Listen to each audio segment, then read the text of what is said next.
Greetings everyone, Mazezoke speaking to us. Quickly, I just want to drop this video for us to see. Many of you been complaining about the comments made by the Deputy Speaker of the National Assembly when he said that the thieves, that is the TVs, living in the diaspora, majorly in America and in Europe, do not have a voice or any voice to complain regarding the happenings in Nigeria. Obviously, their people, their parents are home, are being killed, and they now wrote a petition. And the deputy speaker stepped it down.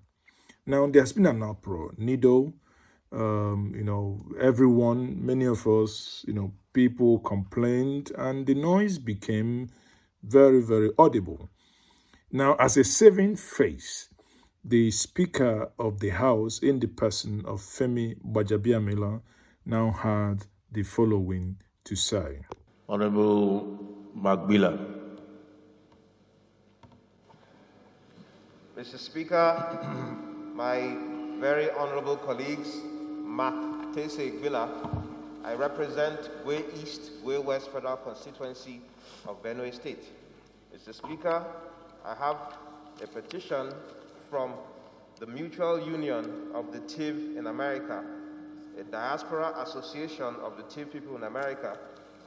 They have a petition against the Federal Republic of Nigeria, and they are seeking the expeditious return of all the internally displaced TIV people across Benue, Nasarawa, and Taraba states to their ancestral lands. And Mr. Speaker, in line with our rules, they are seeking that the people who constitute indigenous TIV people in certain parts of this country be given the opportunity to be relocated back to their ancestral lands, that the federal government should make provisions for their rehabilitation and resettlement, and other prayers that they have listed here. Mr. Speaker, with the kind leave of this House, I would like to lay this petition before the Honorable House.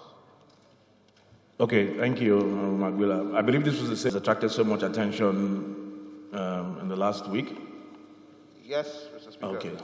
Okay. I think let me just say that there's been a lot of misunderstanding on that petition. I believe it is signed, right? Yes, by the petitioners. Yes, okay, I think that's where the misunderstanding came from. And let me just say this very quickly. The House of Representatives does not discriminate against Nigerians wherever they may be, whatever the remotest part of the world they may be. They remain Nigerians. I think the misunderstanding came from the issue of signatures. And I must say also that the Deputy Speaker of the House of Representatives, Honorable Wase, has been one of the champions for diaspora voting, and he was also involved very much in the creation of the Diaspora Committee in this House some years back. So I think having cleared that misunderstanding, please go ahead and lay your petition, which will be given proper and due attention. Thank you very much, Speaker.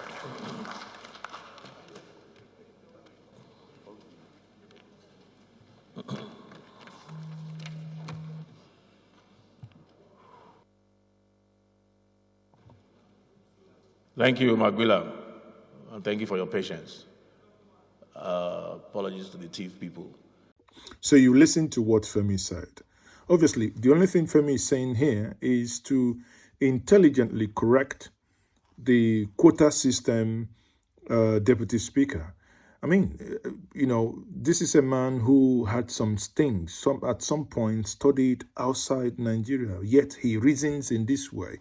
And you ask yourself, if this nation was a nation that worked, people or those that he represents must be calling for his recall.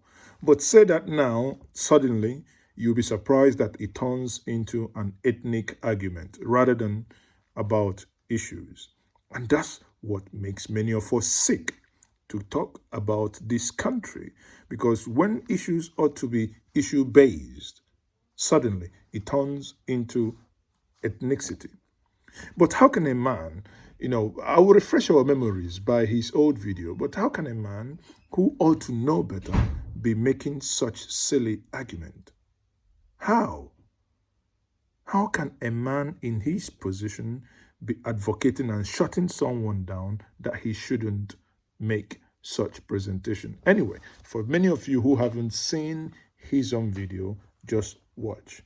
Colleagues, Mark Tese representing Gwe East, Gwe West Federal Constituency of Benue State. Mr. Speaker, I have a petition from the Mutual Union of the TIV in America against the federal government of Nigeria. And the issue has to do with the ancestral land of the TIV people that seem to have been possessed in recent times through various attacks, and the fact that they are languishing in IDP camps till date without any intervention. With your kind permission, Mr. Speaker, I want to lay this petition before this honorable House. Did you say thieves in America? The petition is from the Mutual Union of TIV people in America. Yes, there's a very If they're in America, could they really be an interested party here? Do they really know what is exactly going on? Okay, yes, they do, because they have their family members and their people here with them, and they're, as a pressure group, bringing this petition because they believe that they are also stakeholders. Mr. Miller, I don't want to make a blanket statement regarding those who are in diaspora. If this petition is coming from those who are within the country, I believe it has a very good standing. No, but these people living in America and then coming to lodge now. No, there are Nigerians who are not all resident there. Some of them are just studying. Some of them just went there to do courses. No, if you say they are union. If they are Nigerians. But I don't know if you have a dual citizenship. If they have dual citizenship, they do not have dual citizenship. They are all Nigerian citizens. That's why I said it's a union of an association, just like we have association of lawyers in other states who are from another. Register with the Corporate Affairs of Nigeria. Sorry? Register with the Corporate Affairs of Nigeria. Which one? The association I'm talking about? Yes, all associations are registered with Corporate Affairs of Nigeria. We can also begin to look at the fact that our Constitution, Section 40, does not stop any of us from freedom of association. I'm not saying that. I'm not stopping that, but I'm saying if they are Nigerians and living in Nigeria are bringing issues, I agree. But somebody in America who is far away in this country. Mr. Speaker, this is not the first time we have presented petitions, even from those who are not resident. That is why the Speaker has to allow the petition to be laid until he's convinced. I'm not convinced that somebody from America should come here and be laying issues in Nigeria. I'm not convinced. Okay, Mr. Speaker, would you allow for the relevant committee to also look at it? First, when you read the clause says with the permission of the Speaker, it means that the Speaker is convinced of the issues raised and the local standing of the person talking. Okay, Mr. Speaker, you know we have a diaspora department, even as a country, that handles issues with Nigerians in the diaspora. And we do not tell them that they are not resident in Nigeria. Abike Dabri, a very right honorable member of this House, superintends over that, and we handle the issues of Nigerians as long as they are Nigerian citizens, even in diaspora. So these are still Nigerian citizens with Nigerian passports who are sending a petition. Maybe I will refer you to the functions of the Committee on Diaspora. If you go through that one, it has nothing relevant to what you are now presenting. No, I'm not even talking about the committee. I'm saying you are referring me to so that I will understand. Yes, we agree. That even in the House here we have Diaspora Committee. Your concern seems that is for excuse me. That is for them if they have issues for us to solve it for them. But out there, at their own comfort, I think they don't have this.